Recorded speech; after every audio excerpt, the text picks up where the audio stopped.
we enter bus, I beg. Wo, Mami Nkechi, jẹ́ kí n ṣàlàyé fún ẹ. Ó máa ra PVC yẹn ni.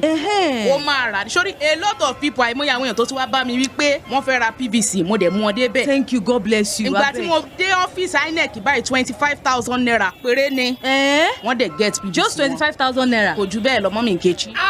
Madam, who tell you say that they sell PVC? Where you forget your own information say that they sell PVC? No let person just they misdirect you anyhow, they give you wrong information. No, your PVC now free. So long as you don't reach the age to take votes, now absolutely free. You no go pay 1 naira. I dey tell you I go lie for you again. Not be 25,000. She tell me say na 25,000 naira. That one has scam. I don't know where she for the get her. Oh, she don't carry plenty people go buy PVC. How now? See, if you want to know more about this PVC matter, waka enter inecnigeria.org. inecnigeria.org. All the information when you want there, you go get them. Or make you go their secretariat for any local government and they go attend to you one time. You not go pay 1 naira for anything. 1 naira, you not go pay. Your PVC now your right, and nobody must take them from you or tell you say you must buy them before you get them. Mommy Tuji, he talk say na free. Why you and now you dey follow talk now? Should be talk say na 25. Oga, thank you. Make I go INEC office now. Honestly, Nigerians, like this way don't be for 2027. Go and get your PVC. And remember, you no go pay 1 naira for your PVC. It is absolutely free. Again, waka go inecnigeria.org or make you go any of their secretariat for any local government. They go attend to you one time. Imagine a country where our children have good schools, where hospitals are well equipped, and where every community enjoys clean water and good roads. That future is possible, but only if we use our votes wisely. Sadly, some people are ready to exchange their votes for money, food, or empty promises, and some politicians are ready to buy them. But ask yourself, after the money is spent, after the food is gone, what remains? 5, maybe 10 years of suffering under bad leadership. Is your child's education worth just a small gift? Is your community's progress worth only a bag of rice or a few naira? No, it is worth much more. When you keep your votes, when you cast it freely and wisely, you protect your dignity, your rights, and your future. Leaders who buy votes cannot serve the people faithfully, but leaders chosen by honest votes are accountable to you, the people. Let us stand together. Let us reject vote buying and selling. Let us prove that our future cannot be bought. Your vote is your power, your right, and your responsibility. Use it wisely. This message is brought to you by Mainland 98.3 FM. When they win your vote, just to win your vote, your vote. Politicians will tell you what you want to hear. Just to win your vote. At Mainland FM, we take our stand between the power and the people. Not partisan, we bend to no side. Truth is our side, and we never run. Bitter or sweet, we say it straight. Building fairness for all sides. Mainland 98.3 FM, the sound of Lagos. Victor, Shooks, was you, Adamu? I still say you don't the danger because the election don't they come. So you're thinking you're going to make extra dough because that rich man go say make you go carry gun on election day. I know that by snatching ballot boxes or causing mayhem on election day may sound like a means to an end to you. But beyond that, the consequence of your action is not for now, but for another 4 years. Can you boldly announce to anyone that you're a political thug or a man Friday to any politician? You know the shame, Abby. So don't sell your future just for one day gain. Violence is not a testament of real strength. Stand for what is right. Today, make a right choice. Drop that weapon, refuse that offer, and stand for peace. Protect your future, protect your votes, protect your country. Say no to political thuggery. This message is from Mainland 98.3 FM, the sound of Lagos.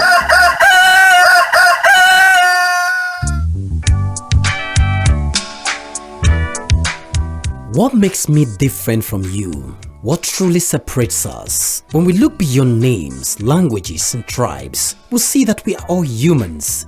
We are all Nigerians. It's painful that tribalism continues to divide us, blinding us to the strength we share when we stand as one. We must understand that the true essence of being Nigerian isn't found in your tribe, but in your strength, in your heart, your resilience, and your ability to stand tall side by side with your brother and sister, no matter where they come from. Whether you are Tiv, Kanuri, Egba, Ibibio, Esan, Ijo, Urobo, Igbo, Fulani, Yoruba, or from any of our beautiful ethnic groups, always remember that we are stronger together. Let's drop the bias, silence, and hate and lift each other up. Let unity reign. Let love lead. Let Nigeria rise. Say no to tribalism. Keep us together. Living in a world, it's a struggle just staying alive. One love, keep us together.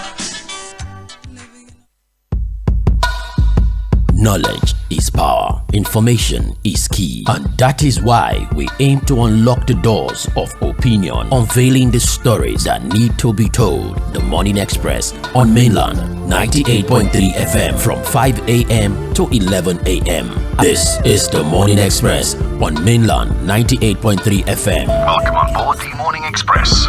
Good morning.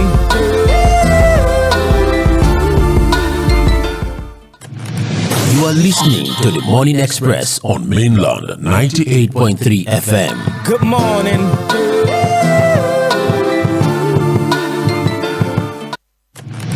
You are listening to the Morning Express on Mainland 98.3 FM. Good morning.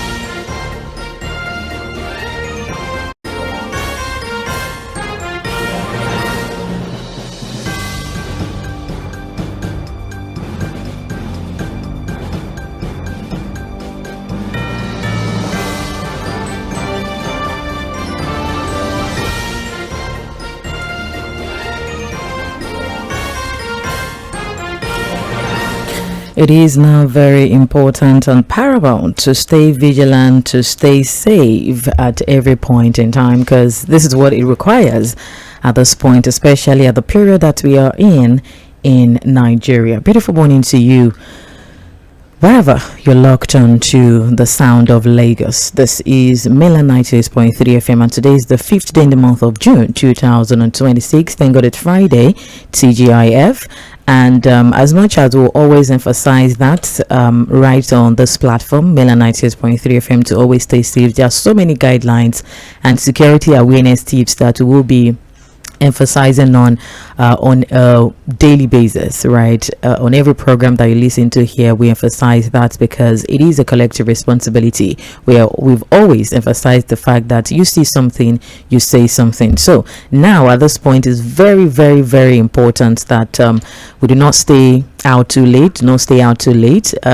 Make sure that whatever you want to do, you round off everything you're doing before the day ends, right? And always avoid marked vehicles, and if you're traveling, do not travel in group. Just if you can even turn down your traveling, please do, except if it's very important, quite important. And use public transport, verify public transport, right? And always dress down, dress low-key. Do not dress too flashy, flamboyantly, and all of that. We'll just continue to emphasize on the things and the security awareness tips that we can come up with just for everyone to be safe. On that note, you're welcome to Trends in the Papers on Mainland 98.3 FM, the sound of Lagos, the Friday edition, right here on the Super Dial. My name is 𝐴̀modupe Akinyosoye. And I have on the other side as well, Matthew Okodu will be joining us as we'll peruse the pages of our dailies. We review all of the stories that we have in our newspapers, majorly the Punch, the Vanguard, the Guardian newspaper, to see what's going on there and also give apt analysis with the help of our in-house analyst. Good morning, Matthew. Good morning, Lizimo. How are you? Well, I'm doing very well, thank you. How are you too? Well, thank God, I'm okay. Right, good to know that. You're welcome on board to Trends in the Papers. Thank you for having me this morning. Thank you for joining. Sorry, I listened to your travel advice now. Oh, okay. I think we are actually in the best state. We say don't work late. It's also possible that they work too early to get that. Because they are available in the body. They didn't work late. Right. It was in the morning. It was in the morning, so the young people, the school children in the moment, they didn't work late. So I started about 8 o'clock or 8 something. 9 a.m. So, so wherever you are, just watch your back. Anytime, anything. Because these people, they are so big, they are loose, they are not afraid of anything because nobody seems to be after them, night, day, afternoon, morning, they are all over the place. So we just feel that God should help. And I just have to people notice and God, I listen to yourself at that. Right. Even the kidnap that just happened just 2 days ago happened during the day, actually, the daytime in the morning. Yeah. Right. Yeah. Right. You're very right. I mean, the best we can do is just to stay vigilant. To stay vigilant. Right. Thank you. Stay vigilant and be cautious all the time. Right, thank you. That being said, actually, let's talk about the updates on the Oyo abduction, even the Borno abduction. The Punch newspaper is capturing, across our deal is actually capturing update. Punch saying Oyo abduction, tough terrain, casualties, fears, stall rescue mission. That's difficult terrain and fears over the safety of dozens kidnapped pupils and teachers, and even demands by the abductors for the release of the detained terrorist commanders have emerged as major obstacles to the ongoing effort to rescue victims of the recent school attacks in Oyo and Borno State, according to the Punch newspaper this morning. And this is coming as even the United Nations Resident and Humanitarian Coordinator in Nigeria on Thursday, yesterday, calling for the immediate and safe release of the school children and teachers abducted in the attacks, describing the incident as a grave threat to education and also child protection. Even multiple presidency and security sources familiar with the situation had mentioned that the abductors are demanding the release of high-profile terrorist leaders in exchange for the captives, which is a condition the federal government is unwilling to accept despite mounting public pressure for the victims' freedom. The sources also speaking on the condition of anonymity Ansaru commanders Mahmoud Mohammed Usman and his deputy, both whom are currently in government custody. And the presidency source also revealed that the Oyo and Borno school abductions were coordinated and deliberately timed to maximize pressure on the government and also to strengthen the terrorist bargaining position. Right. The Vanguard newspaper and Across Board also had given details from the federal government saying that vying to crush the kidnappers and to rescue the abducted pupils in Oyo and Borno. That's according to the federal government yesterday, launching a renewed offensive against the terrorism and kidnapping, declaring that no efforts will be spared to rescue the abducted school children and teachers in Oyo and Borno State. Matthew. The both sides, both federal government and the terrorists, they are playing hide and seek. The demand now of the terrorists, a good number of them are afterthought. Talking about the signal release they are talking about. They are starting with that. I didn't heard in Nagodi. I didn't heard in Ibadan. They are not heard in Ibadan now. Because if you look at it, they are asking for their members that are in Agodi prison. But are they in Agodi prison? And for the federal government, I think they are actually biding time to be able to sort themselves out. So the reason to give difficult terrain and effort, very careful planning not to harm the hostages. Yes, they are part of the reason, but the reason for not acting now are quite more than that. Are more than those kind of reasons. That's why I say they are playing games. Now the terrorists are running out of what I call it now. They are in the bush. They are not enjoying the delay so far. And strategically, the government is working hard. And one thing I will not allow the government to do is not to pay them ransom. Don't pay ransom. In fact, what I read last yesterday, the Oyo State House of Assembly said no. to run something, which is a good one. But again, the pressure, I always said the pressure on government for this protest here and there, if the government is not strong enough, they use the pressure and pay ransom to encourage more kidnapping. So once the kidnappers discover that nobody is going to pay them anyway, they may want to do something else rather than nothing. So I said, again, I think we should just allow the government to do what they want to do and see how they come up with this reason. Because if you tell somebody who's whose son or daughter or father or mother has been abducted and stay in the bush now, if you stay in the place, your person is likely going to be killed in a way. So release our children, release our teachers, release our this. Yeah, it's good to make that demand. But don't force government to do it outside their own planning. So what I know about this kind of thing, the government is, whether I just say government or federal government, are not speaking. They are doing the best they can. That's what I can tell you that. But we need to appeal to those who's Nigerians, whether in Borno or Lagos or Nigeria, that let's see what government will come out with.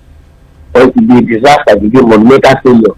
If those types are released like the father ones coming out with the ⴑ and the rest of them, which will be afraid the ransom, which is very, very bad. But the ransom will be paying, because it's encouraging these people now to keep abducting people all over the place.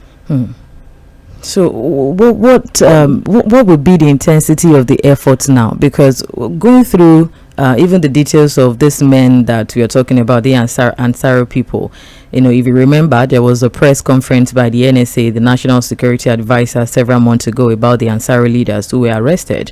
And on August last year, the NSA had announced the capture of the 2 terror commanders during a series of high-risk intelligence-led operations conducted by the security and intelligence services. That was between May and July last year. And the arrested men had been on both national and international terror watch lists, according to the NSA Ribadu. And he noted that the capture of the men, also known as the Abu Bara and Malam Mahmuda, the group's leader and the deputy commander respectively, marking the most decisive blow against Ansar since its inception. And they are a splinter function of the Boko Haram with links to Al-Qaeda in the Islamic Maghreb, as historically operated in the northwest and even the north central, including the forest of Kaduna, Niger and Kogi state. But how do you now think should the government, both the federal government and state government, how should they intensify these efforts now? Because things are getting, out of hand. They have the resources, they have the information, they have the intelligence. When I say resources, both money and human resources, the soldiers, the DSA, the military intelligence, all over the place, that is their own thing. I don't think they have anything to advise, how to advise them. But the next thing if I want to advise them is, they should carry Nigerians and know what they're doing. For me as a person, I would want them to take their time and succeed and free these people without pay ransom. Whichever way they're going to do it, whether it takes them 3 months, 4 months to do it, it's a problem that people are inside the forest. And let the government not pretend. Let them tell Nigerians that Nigeria is at war.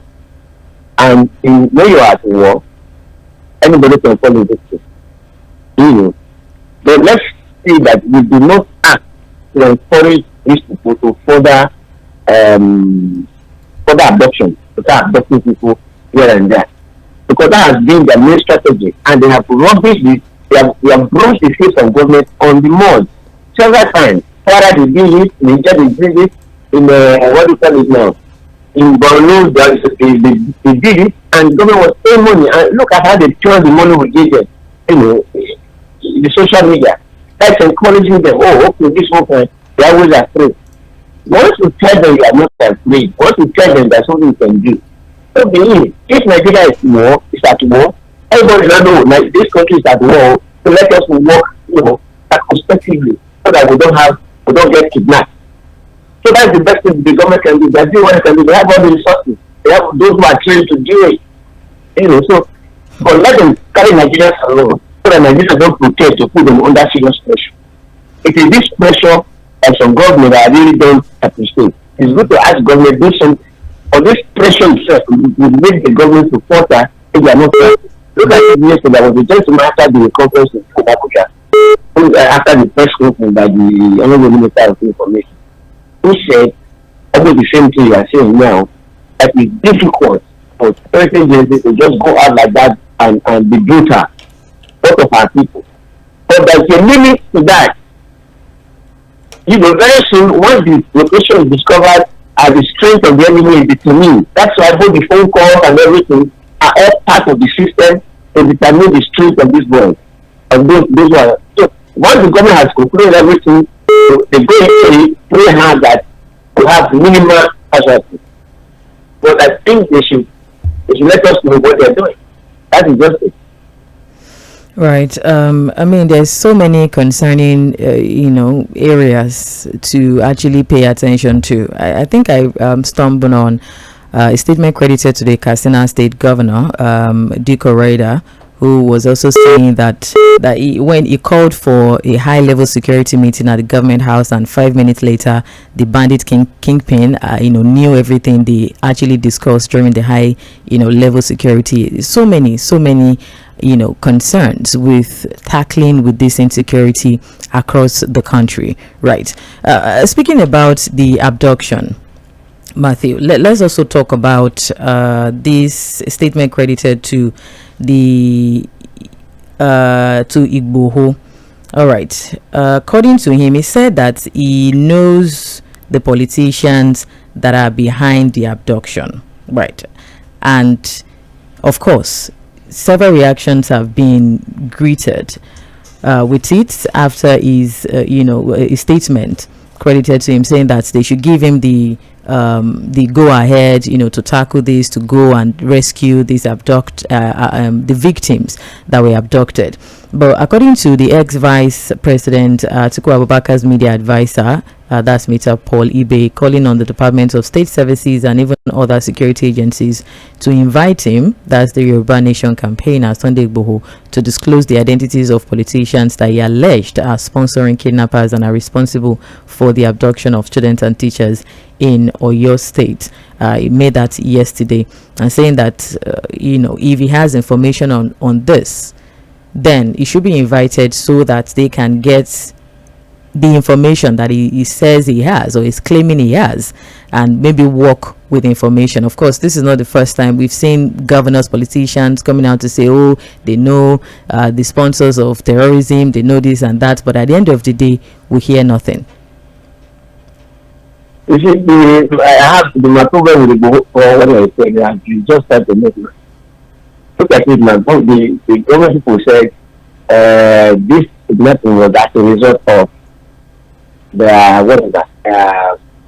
men being held in captivity, and instead remove politicians who are sponsoring, who are supposed to be the and look at it this way. Go is asking for permission to enter the forest. I can't think of any responsible government who will, without thinking twice, act and Igboho or his kind of person to go and be pursuing this area. This is a violent group. They are not looking for those who sow yam in the farms or those who sow banana in the forest. No, they are looking for people who are seriously violent in your presence without looking back, without fun.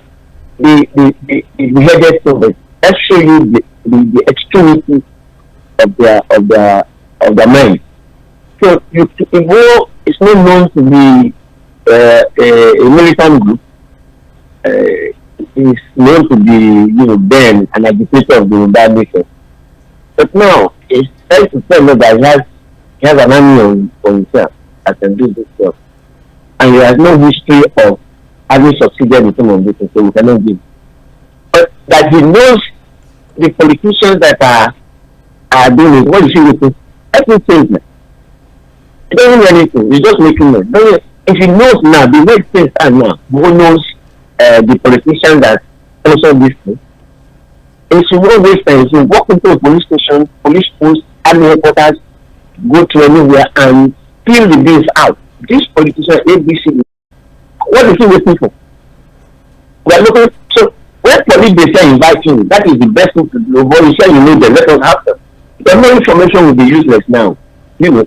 But let's not go and mention news that did not do anything, just because he wants some a bite of the pie. You know, if you just relax himself there, when the time comes, he will be invited. Otherwise, let him just walk into the police station and say, Mr. A, Mr. B, Mr. C are the politicians in the state that are organizing this thing. I let us see that whether it is the government that is lying or the road that is lying. You know, now it's a free fall for everybody because things are so confused. Everything is confused. Everybody is telling. On my prayer is the government should be able to go to sift right from wrong and act wisely. Not really everybody into prison. Right.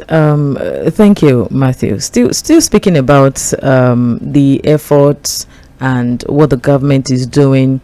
We are getting another assurance from the federal government, that's the presidency yesterday, saying that significant progress has been made towards the establishment of the state police, with a constitutional amendment expected in the coming weeks, following extensive consultations among key stakeholders. According to the chief of staff to the president, Femi Gbajabiamila, who actually disclosed this while he was briefing the State House correspondents after a high-level consultative meeting that was convened at the presidential villa in Abuja, saying that the process initiated on the directive of the president has advanced considerably over the past 3 to 4 months, with discussions now focused on finalizing the constitutional amendments required to establish state police. And he also added that while work is ongoing on the constitutional amendment, that the enabling legislation would also follow once the amendment is secured. And he said the national conversation has shifted from whether state police should be created to how best to structure its legal and international framework for the effective operation. So it has left the table or the discussion of whether it should be established or not to, looking at the framework and how best it can, work and it can be practicable across the country. What's your take on the development? Yes, the development, the information itself is good, but I'm telling you that it has not left anything. Election reform, state police will not be implemented. Nigerian politicians, if you take them, if you believe them, you are on their own. But it would have been better for Mr. President to stake his re-election on this legacy legislation that state police by NEPA and on electricity. Why? Because you have almost 32 state governors under you, out of 36 for Abuja. Which means it will be easier for you to get the number of state assemblies required to support the state police project. So what are you looking for? The National Assembly is your baby. Electoral Act was passed in 2 days, signed within 4 hours. I mean, a loan approved within 2 hours. This assembly is working for Mr. President. So what is he waiting for? I'm telling you that if the president actually says this state police must be concluded by June, at most by June, he will get it done. But again, here we are. Political talk is cheap and to implement, very cheap. State police, yes, but again, the state police you are going to create now, if it works by June, by my own estimation, by the end of June, they have to be recruited. They have to be trained. At what time will they be declared to the forest to start fighting this insurgency? So, state police is not an immediate, it's not an immediate answer to this problem. So, before the chicken is cooked, what shall we be eating? That is the question. So, before the state police is approved, how do we tackle it? Don't divert us from what we are looking at. We are looking at immediate solutions. In fact, if I were Mr. President now, I will go and bring the machinery from anywhere they are while we are working on state police. Machinery that soldiers of 40 will tackle this then that is it. That kind of thing is the immediate solution. If police are as good as it is, will it be used for this current problem now? That's what I don't know. Thank you. The Guardian newspaper had secured a report saying that the troops arrest terror suspects and disrupt logistics network in the northeast. The troops of Operation ᴛΓᴇ have recorded fresh successes in ongoing counter-terrorism operations across Nigeria's northeast, arresting suspected terrorist collaborators and also disrupting logistics supply networks, in recovering weapons and also ammunition, and sustaining pressure on insurgent groups operating in the region. The military also said that the operations conducted in conjunction with the Operation Desert Sanity 5 targeted Boko Haram and also the Islamic State West African Province, that's ISWAP, elements, as well as criminal network that is supporting the activities in Borno, Yobe and Adamawa State. Right, that's the report from the Guardian newspaper. I don't know if you have any submission on that before. The problem we are looking at is these people, this experience, it has fully weaved into the fabric of society. From what we have just read now, their network is large. There are civilians, there are traders, there are drivers, there are petrol suppliers, there are food suppliers, there are tailors, there are hospitals. It's like a national army. Let us not look at them as that tag. Maybe because they are not wearing uniform, they are not wearing camouflage uniform. We think they are that. They are not that tag. Look at the guns they are carrying. So it's a well-organized group. It's a well organized. There are free fighters, frontline fighters.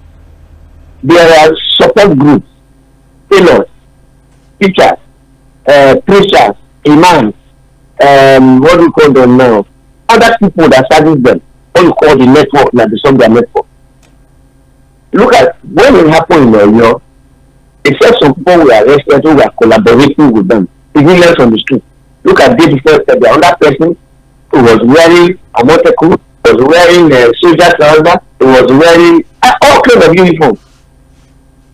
So there are this is why so organized. Even the banks, some banks are collaborating with them. So what we need to do is okay, maybe we don't have that idea here. How do we organize counter-terrorism effort to counter this? That's why looking at our soldiers fighting the forest. There should be other people who are dealing with this sleeper cell. They will not be wearing uniform, but they are part of the system. Look at them now. We see their pictures on social media. Those ones that were arrested. The one in Yᴏᴜ, you talk about the governor who said he held a high-stakes security meeting, and 5 minutes after, the subject knew that a security meeting has been held. So what are you talking about? So everywhere, even I'm telling you that if care is not taken, some of the things that me and you are saying now, they are listening to somewhere in the press. If care is not taken, whatever the president is doing, they know 3 minutes or 2 minutes after. In fact, if they are not part of the meeting, so they have so moved themselves into the society that share is very dangerous now. We speak anything, but we cannot stop talking. You know. So if their strength is not just the guns they carry, their strength is that network. So for the military to disrupt that network, they cannot go in groups. Look at them carrying AK-47 that NG motor, carrying AK-47 inside the plastic bags. Somebody will be supplying fuel because tankers cannot go there in 30 liters jerrycan, one by one. I did not surprise the way they almost how many Okada do they have? They have fuel to fuel them. And did they buy that fuel in the petrol station? No. So the network is this. So these are the things we should look at. How do we cripple themselves not to move? How do we stop fuel from going to those places? How do we stop money from going to those places? When they collect money, when they collect ransom, who delivers it? When they ask for ransom, who give it out? People go and pay millions of dollars, and from which bank do we release this money? Or this, it's terrible. I don't envy Mr. President for this matter because we have to watch it because these people are all over the place. Thank you, Matthew. You're on to Trends in the Papers on Mela 98.3 FM, the sound of Lagos. Just quickly before we call it a morning on Trends in the Papers, the INEC, of course, had revealed that the access to, that's WHSAID's getting access to a voter data is an internal breach and not necessarily obtained. It was obtained not necessarily an external hack. Yes, that it was an internal breach, and of course they are taking internal disciplinary action, also triggering police investigation. Though according to ᴛΓᴇ himself, the Punch newspaper saying that he felt insecure for the first time in his life, following the exposure of his personal data at the Independent National Electoral Commission. But of course, the official has been taken by the police for interrogation, still with them, and he has also given his own side of the story, which is tallying with what the minister's aide had also confirmed, that they don't even know each other, but they are definitely, investigation is still ongoing on that as well. Just away from that, do you have anything to say? Yeah, you see, on that, you find that as it is now, the 2027 election has lost integrity already. Even when you said it is not external hack, who bothers whether it is external hack or not? But the fact that the information has been given to a third person, a third party who has no business with it, that is because if you hack it and give it to a third person, whether an internal person go and bring it out and give it to somebody else, is the same thing. So the integrity of the process is already lost. I'm not saying it's a bad thing, it's already lost. Because the place where I'm so sure the place that person got that piece from is they can get another thing. And I'm telling you again, are you sure that is the only person that can accept that information and give it out? Are you sure it's not a trade, a business, in environment for people? See, if you can give it out like that, it don't mean you can give it to a political party that wants to win the election. You can give it out to be used by anybody who wants to use it for anything untoward. So what is the big thing? It has been hacked. The integrity of the election has been hacked. So for me, whoever is in charge of that election, if that come up with something else, or they should not go. Because I think they should fire them. They should not go. Because we are talking of the hack of the election, which is the voters register. How did it go out? Somebody pick it and give somebody else. If you pick it and give it, next week you can give it and it becomes the highest bidder. So you show that all the parties are having it anyhow. On the street, it's wrong. That's the worst thing that could have happened. Apart from the discipline itself, unless they come up with an idea that look, either the chairman himself will be the only person assessing that side or nothing. Otherwise, I'm telling you, it's prone to be hacked again by other people. Right. Thank you. Also, quickly, the business page captured that Dangote refinery ramps up to 700,000 barrels per day, strengthening Africa's energy landscape. That in the next few months, that they will also be looking at a 1.4 million barrels per day capacity. Well, we hope for that. I mean, it's still a call up. In fact, after going through the newspaper this morning, that's the only good news I think I read. I don't think there was another good news. Was there another one? Maybe they said the Senate president was talking about some payment of medical or whatever. But this one, this benefit is about the only one I said thank God.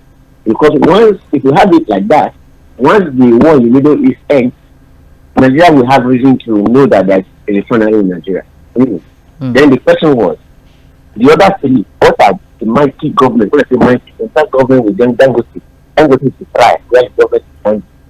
So if Dangote can do this up to this level, what is the government doing with our own policies? It's 1999, when our refineries are being turned around every day, every week with a lot of money, nothing turned around anywhere.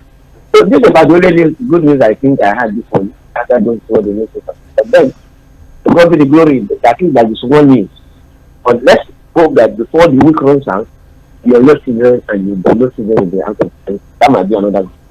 All right, thank you. Other headline from the Vanguard newspaper: in 2027, only Jonathan can speak on his political future. Ex-president's camp insisting Also from the Vanguard, again, candidates write SSCE at night, parents lament. Though WAEC is saying we are working to address the issues. You have that across our papers as well. The Vanguard also captured from the page 4 that United Nations demands immediate release of abducted Nigerian pupils and teachers. Away from that, the Punch newspaper also has that INEC 2027 INEC voids primaries held after May 30. Page 41 precisely captures that. The INEC voids primaries that are held after May 30. Away from that, on power outages, NERC orders compensation for Band A customers. That's also in the Punch newspaper across our papers. You also see that as well. Also, we have federal government.